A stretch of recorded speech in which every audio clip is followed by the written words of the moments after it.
Senhor de tudo sabe, certamente sim. Com cuidado me protege a mim. Tudo quanto Deus permite pra meu bem será. E no dia mais penoso, forças Deus dará. Sei que todo meu futuro está na sua mão. Seus desvelos compassivos incessantes são, e naquela sorte ouve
noite com Jesus.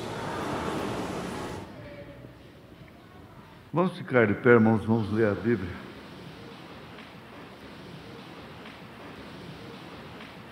Visto que temos um grande sumo sacerdote, Jesus, Filho de Deus, que penetrou nos céus, retenhamos firmemente a nossa confissão, porque não temos um sumo sacerdote que não possa compadecer-se das nossas fraquezas, porém um que, como nós, em tudo foi tentado, mas sem pecado. Cheguemos, pois, com confiança ao trono da graça, para que possamos alcançar misericórdia e achar graça, a fim de sermos ajudados em tempo oportuno.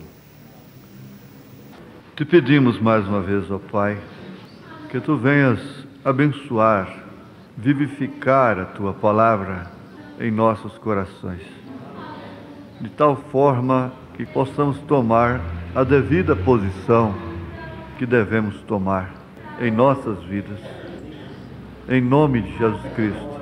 Essas pessoas que vieram pedindo oração, há uma criancinha de braço com insônia, não dorme, a igreja intercede por essa pobre criancinha que dorme poucos minutos apenas, e outros pedidos que já estão aqui escritos conforme já foi pedido nesta noite, todos estão diante do Senhor. Em nome de Jesus Cristo, nós te pedimos que aceite também a nossa gratidão por podermos estar aqui mais uma vez. Em nome de Jesus. Amém. Assentai-vos. O irmão Branham, na mensagem Cristo, Mistério de Deus Revelado, Mistério Tríplice, ele disse que o segredo que tem dentro do sétimo selo, dentro do silêncio ali do sétimo selo, o irmão Branham disse que é isto aqui, que Jesus disse em São Mateus 24, 36. Esse segredo é esse, porém daquele dia e hora ninguém sabe. O cristianismo, de um modo geral, não está apercebido, conforme Jesus aconselha aqui. Por isso estai vós apercebidos também. Uma das características principais do verdadeiro cristianismo é exatamente estar apercebido. E normalmente os homens são apanhados de uma maneira desapercebida. E aí está o segredo da coisa.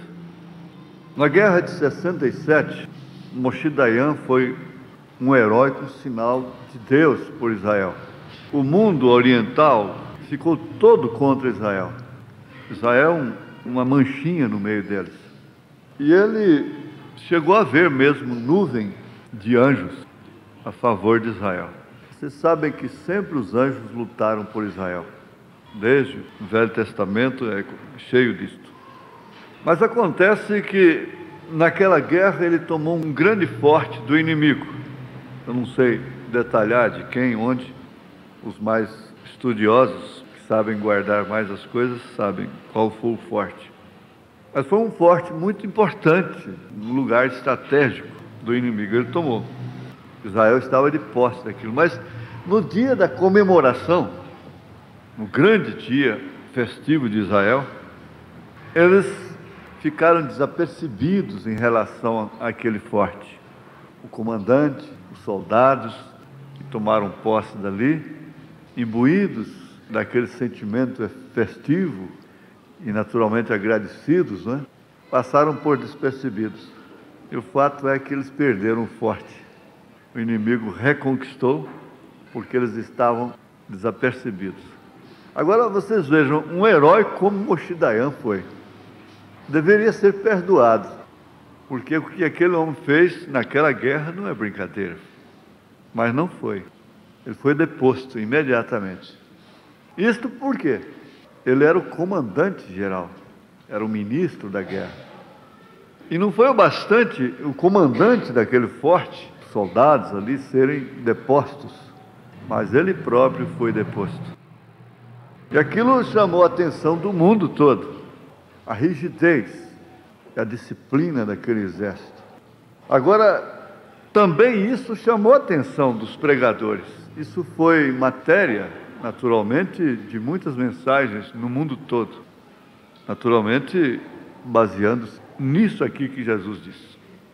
Agora, a maneira de estar apercebido não significa também que devamos estar assim, ansiosos e sem dormir, não é? Apercebidos em relação àquilo que a gente crê, porque é aquilo que vai salvar a gente. Você entende que o cristão tem que ter determinados momentos na vida que ele vai provar para si mesmo, e renunciar, e perder, e sacrificar, porque ele tem convicção daquilo que ele crê.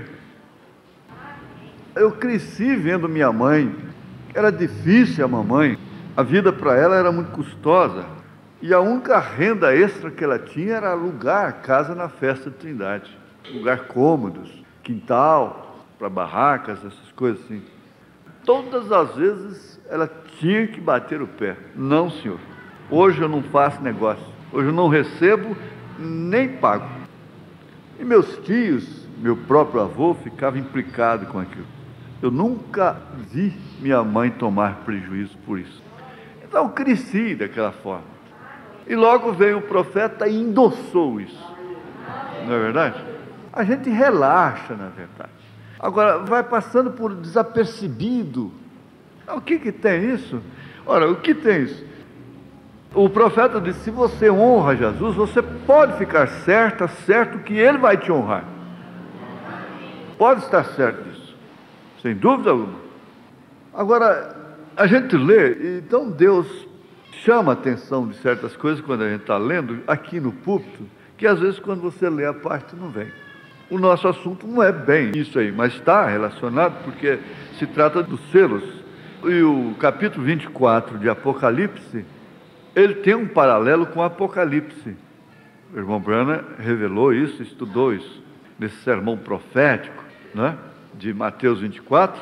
Então há um paralelo, principalmente Apocalipse 6. Agora, eu quero começar aqui com o quinto selo, parágrafo 186. Aqui foi quando ele teve aquela êxtase. Ele estava recostado na cabeceira de sua cama e foi levado além da cortina do templo. Eu quero ler só esse parágrafo, não vou ler toda a história. Pensei, que é isto? Ele contando a êxtase, né, a visão.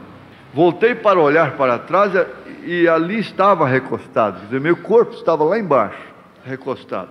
Olhei para cá e ali vinham correndo, me mordi o dedo e pensei, eu não estou exatamente dormindo, o que é isso? Ele estava lá em cima, na sexta dimensão, vendo aquele povo tão lindo, aquelas jovens tão lindas, só rapazes e jovens moças, né? Não tinha velhos lá, porque a velhinha de 90 anos que ele batizou aqui, era uma jovem linda lá. Então ele disse, eu mordi meu dedo e pensei, eu não estou exatamente dormindo, ainda tenho tato, isso é algo muito estranho. E aqui vinham correndo todas essas damas, e eu nunca havia visto damas tão formosas, moças tão bonitas.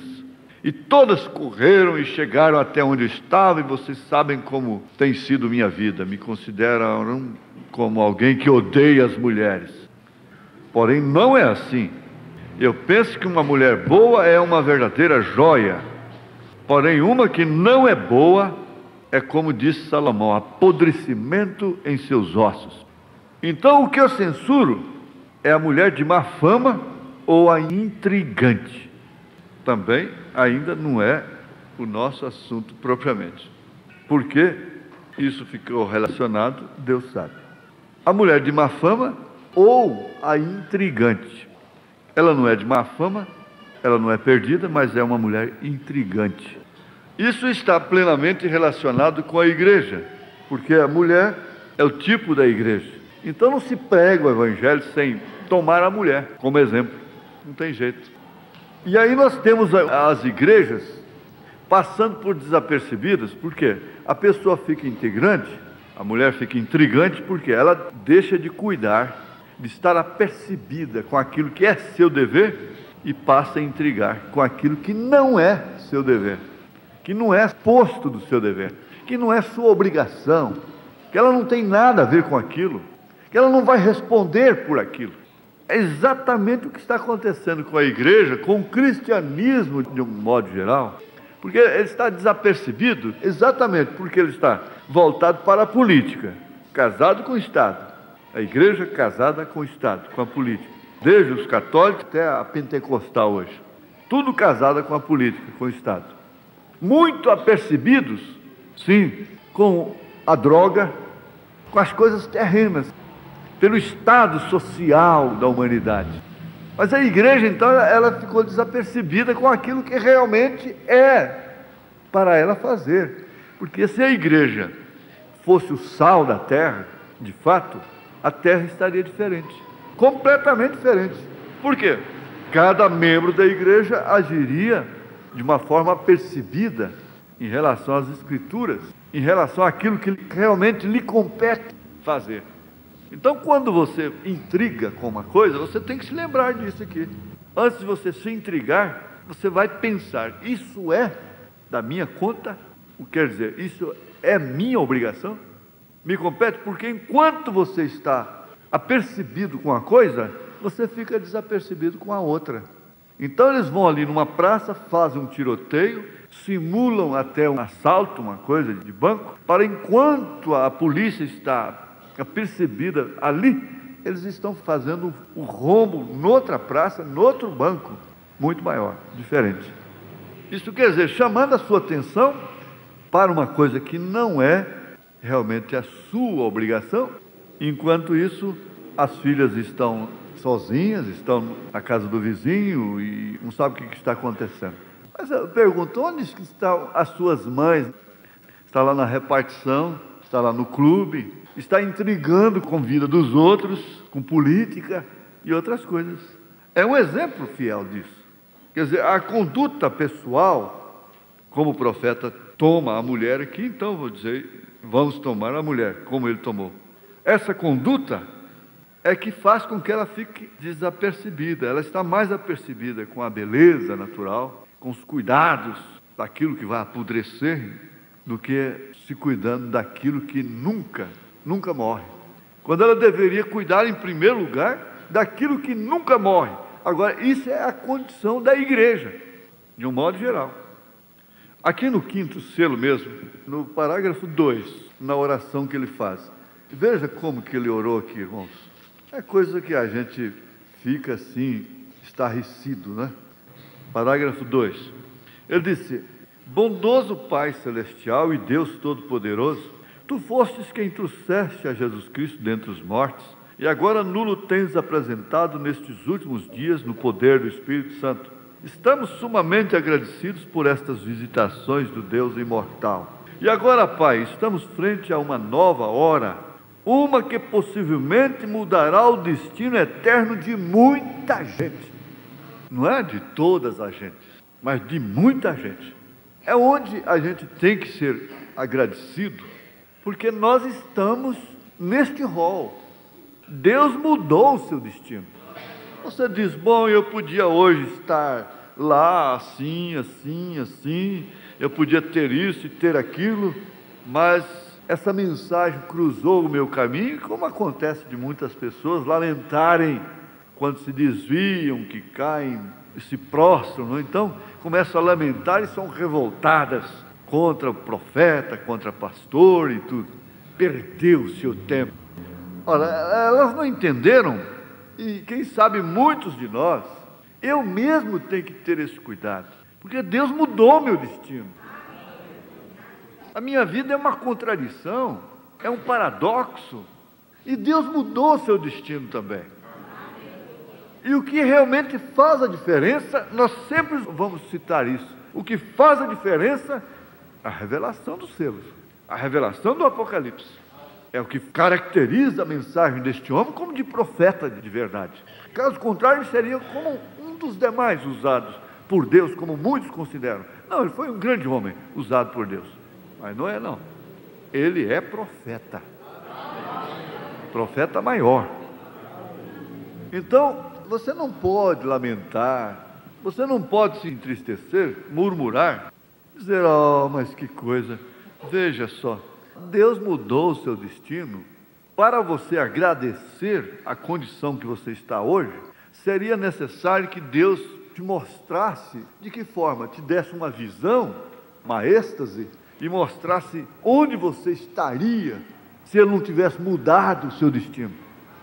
Você poderia estar lá em cima, em algum lugar, mas Ele mostrasse a obra completa, quando chegasse lá, para você se ver a si mesmo, entre aqueles jovens, aquela multidão que o profeta viu lá, porque você estava lá quando ele foi lá. E aí? Qual é a murmuração que você vai ter? Lamentação que você vai ter, que nós vamos ter? É aí onde eles levaram a rasteira lá no deserto. E assim que a coisa apertava lá no deserto, eles começavam a murmurar, lembrando lá do Egito. Agora só se lembravam das vantagens. Muitos deles, quem sabe, chegaram a dizer, eu era feliz e não sabia. Eu lamentava lá no Egito, mas lá tinha minhas paneladas de carne, tinha minhas coisas a favor. Eu era feliz e não sabia. Ora, mas esse não foi o tipo que ficou com Josué. Caleb foi apercebido, não é verdade? E justamente nesse sentido. Agora, vamos ver aqui, em sequência, porque o assunto fica gostoso e o relógio já está quase mandando parar, mas está aqui. Somos filhos amados. Vamos ver aqui no quarto selo, parágrafo 19. Olha, vocês devem ter interesse, paciência. Não pensem que isso seja de menos importância do que a cura divina e qualquer coisa que você possa receber materialmente aqui. Preste bem atenção. Quarto selo, parágrafo 19. Quando Moisés estava ali com sangue de touros e bodes, e logo se encontrou com essa luz, a coluna de fogo, na sarça que ardia, ele estava ali por uma comissão que Deus lhe havia dado, e ele era um profeta. Então, quando a palavra de Deus lhe chegou, ele falou, e até houve coisas criadas pela palavra. Agora, se isso foi no tempo do sangue dos touros, que será então do sangue de Jesus? Não é algo que apenas cobre, mas que redime completamente e nos levanta na presença de Deus como filhos redimidos. A igreja está muito longe de onde deve estar. Creio que muitas vezes perdemos o tempo conjecturando, intrigando, e com isso ficamos desapercebidos, ao invés de encarar a situação, que realmente estamos à margem do fim de tudo. Tenho algo que dizer e direi no momento apropriado. Então você estaria percebido que você é filha redimida, que você é filho redimido. Mas o que diz assim a Escritura? Esquecendo-se da purificação dos seus antigos pecados, recaíram, esquecendo-se, ficaram desapercebidos e perderam a noção da grandeza, da importância que significa ter os pecados apagados, por mais horrendos que tenham sido, apagados, aniquilados pelo cloro de Deus, que é o sangue de Jesus Cristo. Então, se você ficar desapercebido, você passa a ser um homem, uma mulher queixosa. Por quê? Por que ele fez isso? É porque nós somos o alvo da redenção. A coisa a ser redimida somos nós. Ele não teve que morrer para redimir cavalos, bois, vacas, animais irracionais. Não. A terra tem que ser redimida, na verdade. Mas por quê? Por causa do pecado. Os espinhos, os abrolhos, o joio que caiu sobre ela, ela tem que voltar para o eixo certo, e nada disso existirá mais. Vejamos aqui no quarto selo mesmo, parágrafo 89. Deus, o Deus imutável, nunca muda sua palavra, seus planos, Se chegasse a fazê-lo, então não seria Deus, correto? Porque então ele seria um mortal com a mesma capacidade que eu e cometeria erros como eu cometo. Porém, Deus nunca tem mudado seus planos. Não pense que Deus se moderniza, porque o mundo tem se modernizado. Desde o princípio, ali no jardim do Éden, ele fez o plano de redenção, o qual foi pelo sangue, o único meio. Nunca foi através do educado, do sistema religioso, mas através dele próprio, porque esse foi o seu plano desde o Éden. E você não pode ficar desapercebido em relação a isto, porque você é o alvo dessa redenção, você é o objeto dessa redenção, você é a coisa a ser redimida, porque em pecado nossas mães nos conceberam, e nós viemos ao mundo falando mentiras. Vamos voltar lá no 5º selo, no parágrafo 3, continuando aquela oração. Cordeiro de Deus, vem agora, te rogamos. Senhor, estamos te chamando. Ó grande Redentor, vem agora e mostra-nos o teu plano de redenção, o qual tem estado escondido através destes anos. E esse plano de redenção seria revelado através da revelação dos 7 selos. Veja, abre-nos este 5º selo e revela-nos o que está debaixo deste selo, para que ao sair daqui hoje sejamos melhores cristãos do que temos sido até agora, e melhor preparados, mais apercebidos para o labor que resta por diante. Pedimos isto no nome de Jesus Cristo. Amém. Essa redenção implica numa coisa tão tremenda, numa coisa de tão grande valor. Você daria os seus dentes, os seus ossos, o seu cabelo, você daria as suas unhas, você daria tudo o que você tem, seus olhos, daria tudo que você tem, a mínima coisa que você tem, sua bicicleta, seu carro, sua casa, suas vasilhas, você daria tudo, e ainda veria que aquilo não significava nada, absolutamente nada, em relação a ficar livre da grande tribulação. O profeta diz: olha, há um homem aqui nos Estados Unidos, ele é muito rico, mas ele daria $2 milhões para poder comer um prato de comida. Ele não consegue, ele se alimenta através de sonda. Isto quer dizer, ele daria $2 milhões para um médico que fizesse ele voltar e poder comer um prato de macarrão com arroz, ou qualquer a comida predileta dele. Ele era tão rico e não podia fazer nada, não podia livrar-se a si mesmo, o seu dinheiro. $2 milhões é uma fortuna incalculável. Aí foi que Jesus disse: que aproveita o homem ganhar o mundo inteiro, e vir cair na grande tribulação, o que significa perder a sua alma. Vejamos aqui no 6º selo, parágrafo 80, 85. Palestra você tem que ter cuidado para fazer, tendo o tempo certo, fechá-la direitinho, porque a palestra ela é cansativa, ela cansa a mente, que a pessoa tem que forçar para guardar. Todo homem havia nascido pelo desejo sexual e estava sob o pecado original causado por Satanás e Eva. E nessa linha não havia quem pudesse cumprir com os requisitos. Não servia nenhum santo papa, nem sacerdote, nem doutor em divindade, nenhum outro. Não havia ninguém digno, absolutamente nenhum digno. E não podia ser um anjo também, porque tinha que ser um redentor semelhante ao homem. Isto quer dizer, um homem, um redentor semelhante, homem, porque Jesus Cristo é Deus homem, Emanuel, Deus conosco. Mistério da piedade, Deus em carne, homem, não podia ser anjo, porque anjo não sangra. Então Deus mesmo veio a ser um redentor semelhante, participante de carne e sangue, quando nasceu da virgem. Paulo disse lá em Atos dos Apóstolos, capítulo 20, a igreja de Deus que ele comprou com o seu próprio sangue. Então ele derramou seu sangue. Esse não foi o sangue de um judeu, nem de um gentil, senão o sangue de Deus. A Bíblia diz que somos salvos pelo sangue de Deus.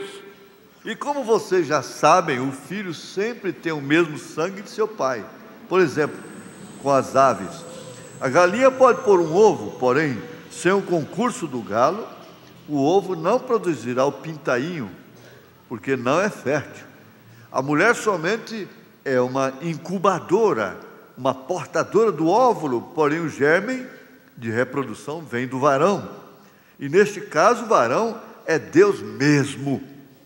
Por isso eu digo que em cima é embaixo, em cima é embaixo, e grande é pequeno, forte é o fraco é que é o forte.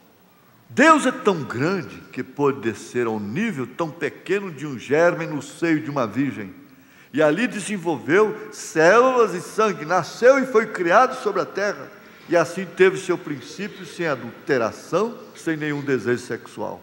Logo lhe derramou seu sangue, porque foi nosso Redentor semelhante, e derramou sem reserva. Ele não tinha que fazê-lo, porém a derramou livremente para redimir-nos, livrar-nos da grande tribulação. Logo subiu ao altar de Deus e ali espera sobre o altar do sacrifício, enquanto Deus tem o livro da redenção em sua mão. Ali está o Cordeiro intercedendo para redimir, buscar de volta, levar para si. Porque essa redenção aqui é aquela que quando Ele tira você, tira a sua igreja da terra. Então, como se atreve alguém dizer que Maria ou José ou qualquer outro mortal pode interceder? Não se pode interceder sem sangue. E o único sangue que é intercessório é o de Cristo, é o de Jesus. Não, Senhor, há só um mediador entre Deus e os homens. Mediação diante de Deus é só através de sangue. E a Bíblia não diz que o sangue de Maria nos lava e purifica de todo pecado. A Bíblia não diz que o sangue de São Pedro nos lava e purifica de todo pecado. A Bíblia diz que o sangue de Jesus Cristo nos lava e purifica de todo pecado. Isso é certo? E ali Ele permanecerá até que haja sido redimido o último predestinado. Então Ele virá para reclamar o que tem redimido. Que grande Pai é Ele! Ele não permitirá que sua esposa fique na grande tribulação. Então você tem que ser apercebido para você não ser queixoso, queixosa. Porque afinal das contas, nós não estamos sendo lançados numa arena, queimados vivos, por causa dele. Na verdade, nós estamos numa era pior, porque é a era do engano, do enredo, do engodo. Ela é astuta. Quarto selo, parágrafo 241 e 242. É um apelo dramático, como aquele de Laodiceia. Veja: irmão, irmã, amigo, esquadrinhe seu coração. Eu tenho estado com vocês por muito tempo, já vão 33 anos que eu estou convosco. Tem havido ocasião, quando lhes haja dito algo no nome do Senhor, que não haja acontecido exatamente dessa maneira, como o Senhor disse? Busque a Cristo agora mesmo, enquanto tem oportunidade. Pode suceder que chegue o tempo quando não poderá fazer. Ranger de dentes. A causa principal dele é estresse, não é verme como se pensava. A pessoa dormir rangendo os dentes. E tem consequências. E a própria criança estressada, veja, passa a ranger dentes. Esse ranger de dentes, ele começa com a grande tribulação. E se trata de um cansaço, de um esgotamento terrível, porque vai ser uma luta de 24 horas por dia ininterrupta. E a tensão será tão grande que jamais houve na terra. E ninguém conseguirá desmaiar, sair fora de si. Veja, pode suceder que chegue o tempo quando não poderá fazer. Em qualquer momento ele poderá se levantar do trono de intercessão, acabar a intercessão, acabar o perdão dos pecados. Então você poderá chorar, chorar, chorar e clamar com todo o seu coração. Poderá saltar, falar línguas, dar ataques e coisas assim, culpar pessoas e fazer isso e aquilo, correr e fazer tudo o que queira, e até unir-se a todas as igrejas do mundo. Porém, já não haverá cloro para tirar seus pecados. Então, como se encontrará? Se encontrará na grande tribulação. Ficai apercebidos em relação àquilo que vocês têm crido. Eu creio com todo o meu coração que ainda há entrada ao trono, e que ainda está sentado ali, sobre o trono de Deus. Porém, já muito logo se levantará e virá para reclamar o que ele tem redimido. Agora está fazendo a obra de redentor semelhante, enquanto Ruth está esperando. Porém, já muito logo, como foi ali quando Boaz terminou a obra de redentor semelhante, virá para reclamar sua possessão. Ele adquiriu, é uma possessão dele. Qualquer pessoa requereria aquilo que é seu. Ele tem todo o direito de requerer a você, porque você custou o preço de seu sangue para ele. Você não pode ficar desapercebido quanto a isso. Isso é exatamente o que a Bíblia diz que fez. O seu preço não tem ouro que paga. Quantas coisas baratas paga uma mulher, paga um homem, sufoca a sua fé, nega a sua fé, nega a mensagem, nega Cristo. Vantagens, não há preço que possa comprar um cristão. Isso é exatamente o que a Bíblia diz que fez. Se apresentou e tomou o livro. Então a intercessão haverá terminado, porque ele já não estará sobre o trono. Ele não pode ficar sobre o trono toda a vida. Ele tem que reinar, e ele não pode reinar como intercessor. Ele tem que casar, ele tem que ir para as bodas do Cordeiro, e ele não pode ir para as bodas do Cordeiro como intercessor. Ele tem que vir para o milênio, para a lua de mel com a sua igreja, e ele não pode vir para o milênio como intercessor, porque então já não haverá sangue sobre o propiciatório. Então o que será? O juízo. Daqui a pouco, daqui a uns minutos, essa igreja estará fechada, as luzes estarão apagadas, as portas estarão fechadas ali, o portão. E se alguém chegar aqui pensando que ainda tinha o culto para assistir, vai constatar que já terminou o culto, passou da hora do culto, está fechada a igreja, está tudo escuro. Por quê? Acabou o culto, terminou. Então, vai chegar a hora que terminou a intercessão. Agora será o juízo. Não deixe você que seja dito um destes dias para você possa dizer: eu cria que ia haver um rapto, eu cria que ia haver um arrebatamento, e logo você ouvirá a voz responder: isso está no passado, isso já aconteceu. Deus lhes ajude, Deus lhes abençoe, Deus lhes ajude, Deus lhes abençoe. Eu creio que ia haver um rapto, que isso não aconteça com nenhum de nós. Amém? Vamos fechar nossos olhos. Se você quer se ajoelhar, tudo bem. Cada um fique como sentir. Amém. Senhor, nós agradecemos, porque nós cremos no perdão. Perdão não carece de muitos gestos. Aquele ladrão crucificado ali não tinha como gesticular. E ele simplesmente disse: lembra-te de mim quando entrares no teu reino. E dali ele foi para o paraíso. E nós estamos aqui também pedindo perdão uns aos outros, pedindo perdão ao Senhor, testificando que o Senhor é o mesmo ontem, hoje, eternamente, que cura câncer, epilepsia, fígado paralisado. O Senhor pode curar qualquer coisa. O Senhor é o mesmo ontem, hoje, eternamente. E o Senhor vai curando e curando até ressuscitar a todos os teus filhos novamente. Graças a Deus. Aleluia. Em nome de Jesus Cristo, para a honra e glória do teu santo nome. Amém. Quando chego em sua casa, dobro os meus joelhos e começo a orar. Sinto algo tão divino, tão maravilhoso e começo a chorar.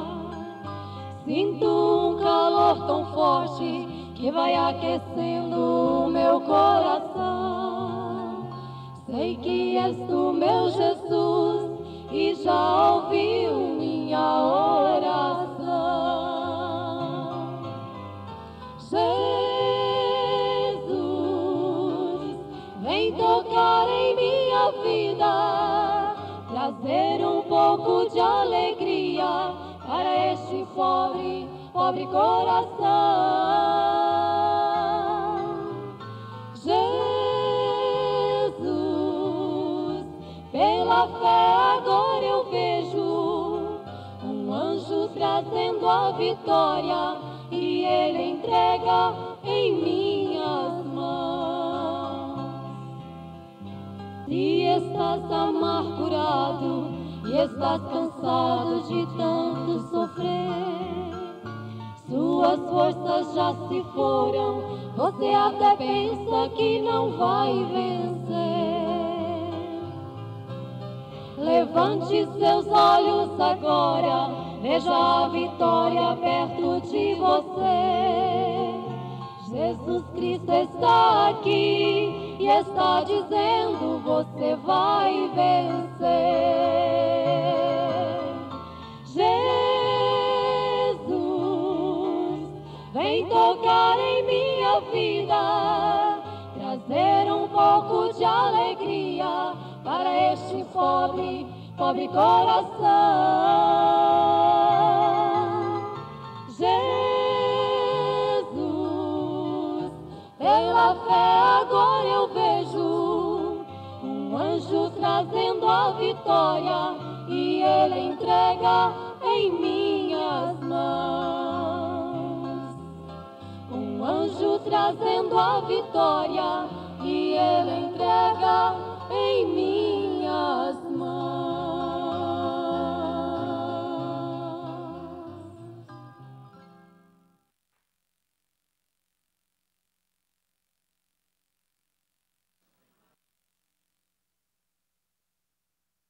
Nós te adoramos, Senhor.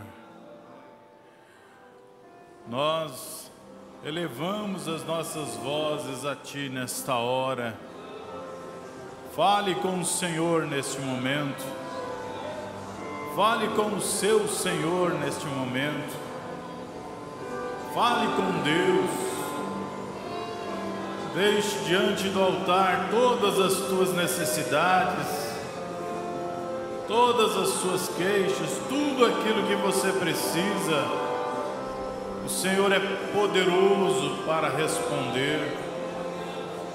Glória a Ti, Senhor Jesus.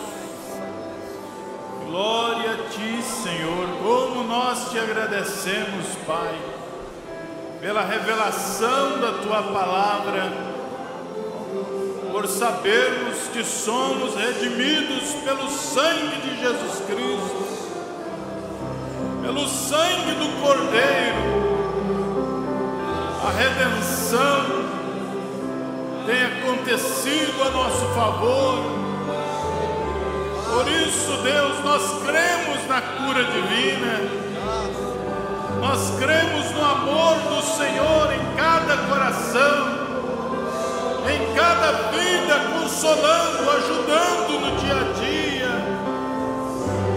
Oh Deus poderoso e maravilhoso, Tu és o nosso ajudador, Tu és o nosso alento, Senhor, Tu és o nosso consolo, Tu és a nossa libertação, socorro bem presente na hora da angústia. Oh Senhor Jesus, como é bom falar contigo, Deus. Sabemos que as nossas palavras não são faladas em vão nesta hora, porque nós somos filhos e filhas do Senhor. Estamos nesta dimensão e temos necessidade. Por isso é que falamos com o Senhor. É por isso que choramos diante do altar.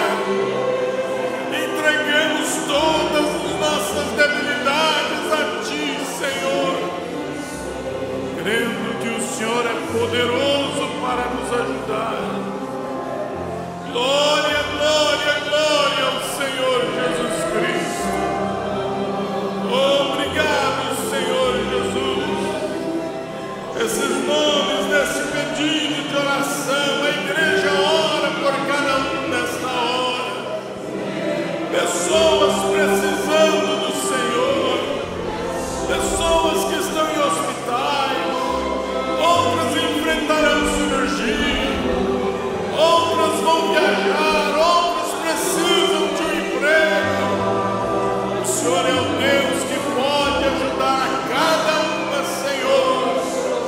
E elas estão diante do Senhor Jesus Cristo. Glória ao nome do Senhor Jesus. Obrigado, Senhor.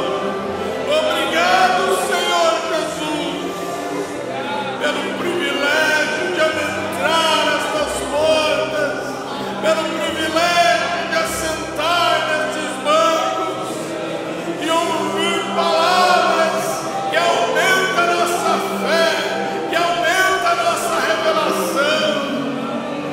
Oh Deus, muito obrigado, Senhor Jesus, muito obrigado. Glória ao nome de Jesus Cristo. Louvado seja o Senhor. Louvado seja o Senhor. Em nome precioso é o nome de Jesus. Através deste nome, as enfermidades são expulsas, as doenças vão embora, em nome de Jesus Cristo. A tristeza vai embora, a alegria, ela desce, ela permanece no nosso ser. Oh, glorioso Deus, atenta para a necessidade do teu povo, Senhor. Que este irmão pede, que esta irmã pede, e deposita diante do Senhor. Se é saúde, o Senhor tem saúde para dar. Oh Deus eterno, se é o sono reparador, o Senhor tem o sono. Como nós ouvimos nesta noite, naqueles dias, aquele garotinho precisando dormir.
Assentai-vos, irmãos.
Ainda em tempo, temos aqui, peço um levantar de mãos para Paulo Soares Ribeiro, que está internado há 3 meses e inconsciente.